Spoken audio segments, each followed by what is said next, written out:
kekurangannya. Nah, bagaimana ketika teknologi belajar ini tidak bisa menjadi jembatan untuk meningkatkan proses progres belajar siswa, sehingga teknologi ini bisa menjadi alat ukur, ada nggak alat ukur untuk menjadi alternatif ketika teknologi belajar ini tidak dapat membuat progres siswa lebih signifikan.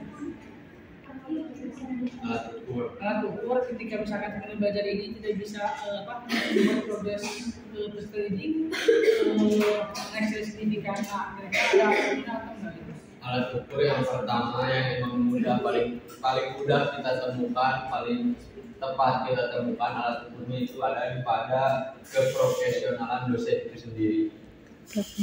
Profesional apa dosen bisa menilai pemahaman siswanya. Itu alat ukur yang paling mudah dan yang paling tepat untuk disebutnya kita dapati gitu dimanapun.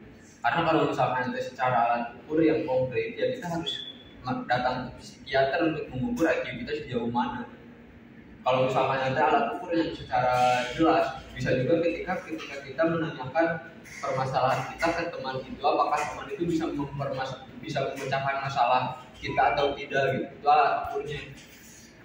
Kalau misalkan itu kita mengejar dari ranah teknologi gitu. Nah, memang di sisi lain yang namanya teknologi itu ada kelebihan dan kelemahan yang sudah tadi saya bahas. Kelebihannya emang mudah dicari, mudah digunakan dan yang lain-lain. Tapi kelemahannya, ketika teknologi ini berkembang di dunia pembelajaran mahasiswa khususnya, kelemahannya adalah membuat orang-orang itu semakin malas gitu untuk belajar. Karena apa? Karena ya ketika dia pengen cari solusi, bahkan ketika kalian kalian punya masalah, terus kalian berian itu ngecek ChatGPT, AI, aku punya masalah ini nih, gimana cara solusinya, langsung dijawab ke AI. Itu jadi orang-orang itu membuat kemajuan teknologi di sini membuat orang-orang yang emang tidak ada niatan untuk belajar justru menurunkan semangat pembelajaran itu. Kelemahannya di situ. Beda kalau misalkan jatuhnya di ilmuwan, teknologi ini semakin maju justru semakin semangat untuk belajar itu. Kenapa? Karena ilmuwan itu ketika menemukan teknologi baru dan yang lebih bagus, dia itu pasti semangatnya mempelajari teknologi itu bagaimana dibuatnya. Dan itu terjadi ternyata di Indonesia itu sendiri. Orang-orang Indonesia adalah orang-orang yang cenderung lebih malas untuk belajar, mempelajari suatu perkara yang memang sudah ada.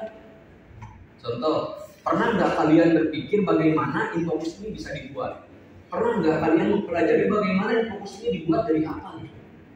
Bagaimana proses pembuatannya, pernah nggak kalian mempelajari itu?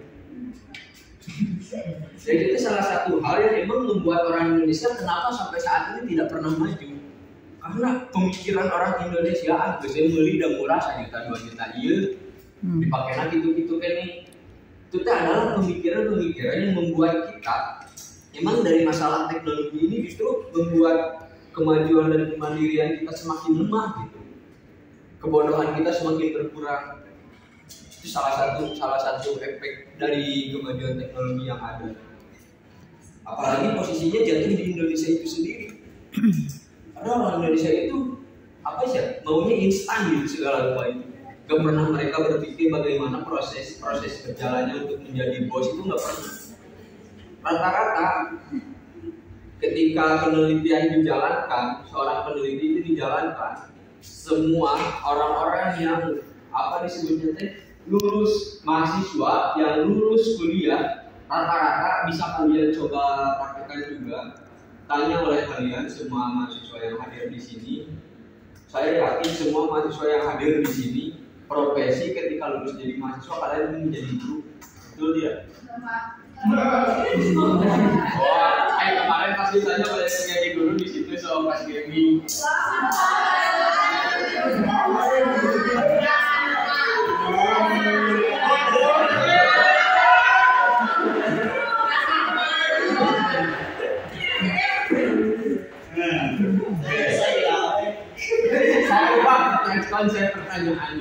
Saya lupa konsep pertanyaannya. Oke. Mau masalah enggak? Hah? Masalah enggak?